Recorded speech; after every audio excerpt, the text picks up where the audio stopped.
This is a short bite episode of Homeschool Together.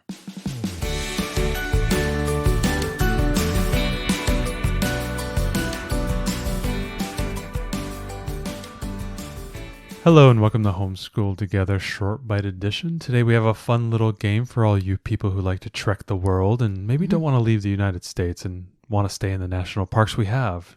Trekking the national parks. Right. So this is another one from Underdog Games. So to reiterate the importance, which we've talked about a number of times, of getting on the buy, sell, trade Facebook groups. Ariel has mentioned this before. Ariel, this is a $50 board game that you have in your hands. Yes. New from, say, Uncle's down in Redmond, if they're still there. I believe they are.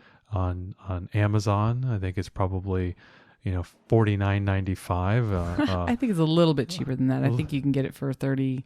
Ariel, how much did you pay for it? I paid $0. This was on our, it's not a buy sell trade, it's our buy nothing group. Buy nothing group. So buy nothing is it's a kind of a movement to, instead of throw things out or, you trade with neighbors and, you have something you don't need anymore and you give it to them. And it was funny because I actually ended up picking up a set of reading books the other day from a mom. And when I realized that I was going to pick these up, I started the Facebook chat with her. And I realized that she had come pick something up from me last year. So I already, so, it's about, if you don't have something you need anymore, you give it to a neighbor. Yes. And it's a hyper local. It's not even just your town. It's down to kind of like regions of a town, really neighborhoods. Like you're on the back road where we are. Yeah. So somebody posted this game and I was like, oh man, I know that's a good one. This is from Underdog Games, the same ones who made Trekking the World, which we previously reviewed. Matt will link this show. Yeah, absolutely. We loved that game. Our daughter, our 7-year-old, just went crazy for that. She took right to it, and we played it celebrating the end of our Around the World journey. Right. With the Build Your Library and Torchlight combination. It was kind of like a big send-off, end of the end of the year and a half that we spent. So we got to do that. Now we got to play the Trekking the National Parks. And I think I like this as a better introduction of the two. I thought it was an easier gameplay. Yeah, so they're both kind of similar. Yeah. They're both hand management and then acquisition. So you're trying to visit parks or visit places in the world in Trekking the World. What does hand management mean for the people out there? So you're basically trying to collect resources into your hand. So think like Catan or even right. like a Ticket to Ride where you're getting certain colors or resources. Right. So in this game, you're basically it's a big map of the United States, and there are a bunch of different national parks that you can visit. And when you go there, you get colored stones. The first person to go to that national park gets a stone.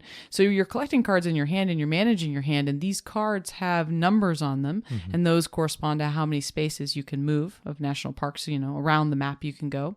And then these cards are also colored, and when you land on a park, if there's, I think, 4 park cards that are available, three park cards that are available to visit that are shown. Visit or in some idea purchase. Basically buy, right? Yeah. If you have to go to one of those, and then you have to have all the colors that it requires, irrespective of number that's on that card, you have to have all the colors to then acquire that card, and you get those victory points. So you're going around and you're getting these colored stones, and those have one set of victory conditions. Whoever gets the most different colored stones, they get points. And then you're also trying to strategically move to the parks that are available to purchase and purchase them or visit them with your cards. And when you visit them, you get victory points. The other thing that's kind of cool in this one is that there are parks that are turned up that you cannot just be the only one to visit, that you actually camp, and you have these cute little wooden tents. These tend to be the big ones. Like it was Yellowstone and Everglades. And the Grand Canyon. The big ones that we have. Yeah, there was a couple of these, they call them major parks. And those ones were down on the board, and anyone could go and you could visit them. You still had to pay the amount of colors to camp there, and you still got those victory points. But it's kind of cool because those parks actually gave you an extra thing. Like one of them gave you one extra movement for the rest of the game any turn. I mean, so they give you some special things. So basically the whole game is you moving around the country, 2 different parks, collecting stones, getting cards, and deciding where are you going to go next, and how are you going to buy the available or visit the available parks to get victory points. And the available parks kind of have different levels of resources that are necessary, and they kind of correspond to the victory points that are associated to it. Right. So I think our oldest, when we were playing with her, she was going after the the Great Smoky National Park, right? In Appalachia, and it was like 10 victory points. It was like double all the other victory points. Yeah. And it needed like 4 or 5 resources. Right. To It go needed to 'em. quite a bit. And she waited till she got it. She hung in there. And she ended up winning that first game that we played. So yeah, it's neat. One of the things I really like about these games, about Trekking the World and Trekking the National Parks, is that the cards that you visit are packed with educational information. So it's not just a board game. You really can learn a lot about the national parks. And every time we would turn up a new park, we would read about it. And our daughter would be like, "Where is that one? Oh, we got to visit that one." So I felt like she was making a list of, must-see destinations as we were playing this game, which I thought was really cool. And I think it's a great way to springboard into further learning because there's a lot of information. And it reminds me a lot of parks and trails, which we've reviewed earlier on the podcast, and I'll put a link in there as well. A lot of times the resources, they've done a very good job at selecting the types of resources that you need to get and then how they correspond to that park. Like the Everglades will need a lot more of the boat canoes because there's a lot more water. Right. It's like the Grand Canyon needs just hiking boots. Whereas Denali needs mountains. Which are and those are different colors. The hiking boots are red, the mountains are purples. Yeah. So instead of just doing colored dots, they made them fun. There's canoes and hiking boots and mountains and the forests. And the various resources pertain to the various things you can do at parks or some of the attractions that would be out of parks. Yeah, something about the it's very similar to how I think trails and also parks implemented that as well. The resources that you were collecting pertain to a lot of the features that would be common at that park. Right. And they could have just, for all of these games, they could have just done colored dots and that would have been... It really makes no difference, but it's part of the theming that I think is really fun. And our daughter was noticing that deeper into the theme. Yeah, like, oh, look, this one's all boots. It's like, well, yeah, there's a lot of hiking at the Grand Canyon. That's mostly what it is. There's all these trails to see, and there's a lot of luck in this game that I think you'd like, because every time there's somebody gets a park, a new park comes out and it has a different set of resources and has a different set of victory points. Right, and it may be closer to you where you are. Yeah, and then also. Very similar to Ticket to Ride, that there are these available cards for you to draw. Yeah, your number color cards. The resource number cards. Also, there's a deck that you can take off the top, so there's kind of a chance element there as well. I really like that because it brings in that kind of luck. So if you have somebody strategizing really hard over here, like me, and I'm really strategizing on how to play the game.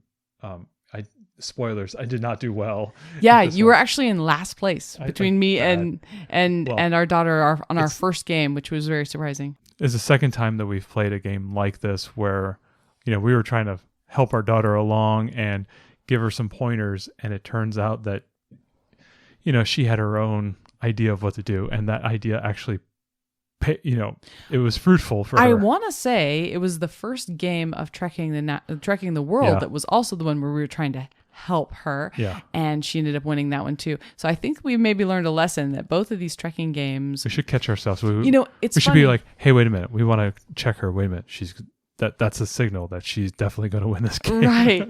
What I think is kind of cool, we're talking about this and like, oh, you got to manage these colored cards and you have to manage these numbers. It may sound a little bit complex, but our 7-year-old, and the first time when she played Trekking the World, she was 6, had absolutely no problem understanding how to play this game. It was not very complex. No. I think in the end, the thing that I really like about this game is it's beautiful. It is. It gives you and your kids a lot of great information about national parks. It can drive interest and further study in that.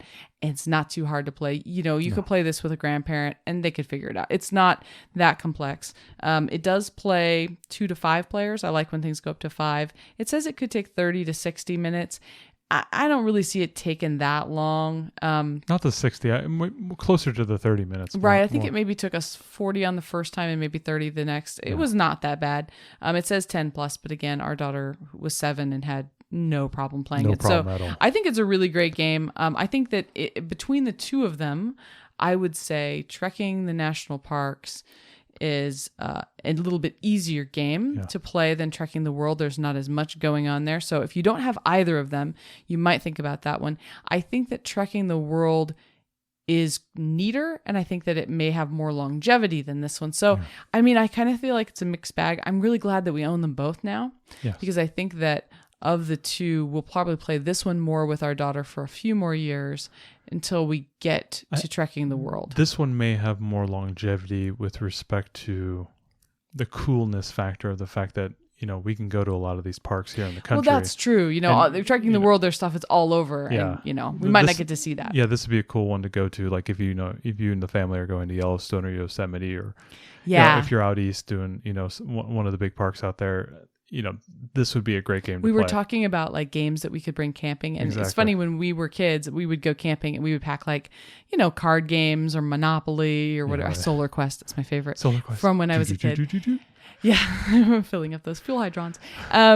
But now I feel like we have this whole set of summer type games. Yep. We have this, and we have parks and trails. And parks and trails. These are like perfect games, I feel like, to go camping and take these games, because they're so perfectly outdoor themed. I think we own the quintessential 4 camping games. So the only other one is, which one are we missing? Summer Camp, which is all about earning badges at a summer camp. Spoiler alert, it's in my closet. I bought it when it was on sale at Target last year. So we'll have to give that to our daughter at some point. Maybe we can give that to her soon, since she's now gone to Girl Scout camp. Anyways, I think that this is a great game. If you don't have one, especially if you find this on sale or somebody is selling it used, I would totally pick it up. And if you don't have either of these games and you think they sound interesting, and you want the easier version of them, or you just love the national parks, we have some friends who just love the national parks. That's their thing. I think it's great. I think it's got great components. And I'm super happy that we have it in our collection. Thanks so much for joining us today and making us a part of your homeschool journey. Please engage with us on social media. Join our Homeschool Together podcast group on Facebook, and find us at Homeschool Together Podcast on Instagram. We'd love to hear your feedback, questions, and recommendations. Until next time, happy homeschooling!